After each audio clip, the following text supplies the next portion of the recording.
Welcome to Bible Study with Fred. Today I'm in Exodus chapter 18, verses 1 to 6.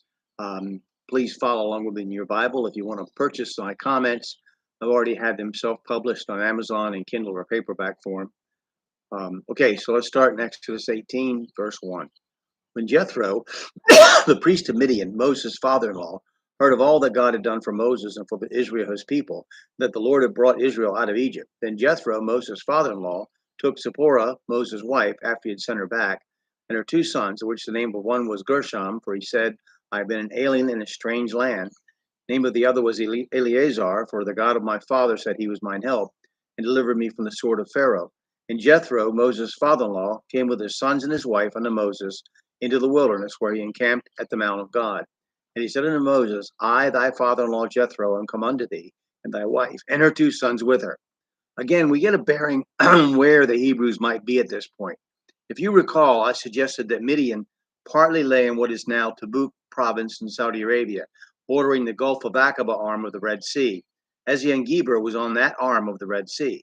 1 Kings 9:26. And King Solomon made a navy of ships in Ezion-Geber, which is beside Eloth, on the shore of the Red Sea in the land of Edom.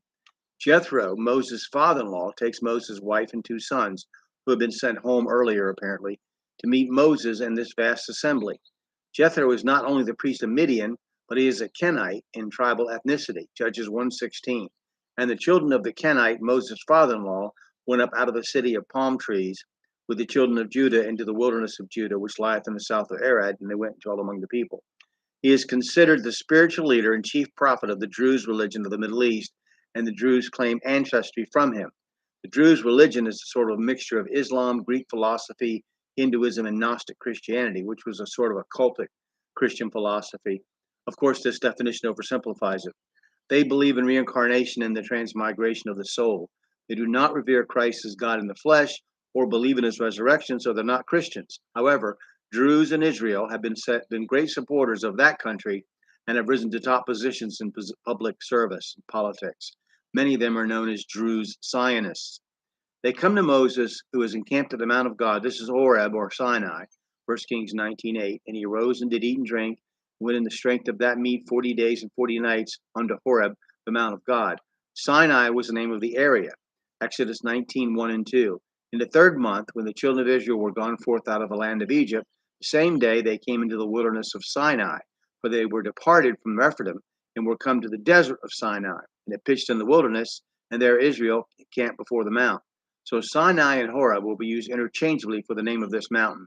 1 Kings 8:9. There was nothing in the ark save two tables of stone, which Moses put there at Horeb when the Lord made a covenant with the children of Israel when they came out of the land of Egypt. Exodus 31:18. And he gave unto Moses, when he made an end of communing with him upon Mount Sinai, two tables of testimony, tables of stone, written with the finger of God. And then verse 4 and 32, chapter 32 of Exodus. And he received them at their hand and fashioned it with a graving tool after he made it a molten calf. And they said, These be thy gods, O Israel, which brought thee up out of the land of Egypt. And then Psalm 106:19, they made a calf in Horeb and worshipped the molten image. Malachi 4:4. Remember ye the law of Moses, my servant, which I commanded unto him in Horeb for all Israel, with the statutes and judgments.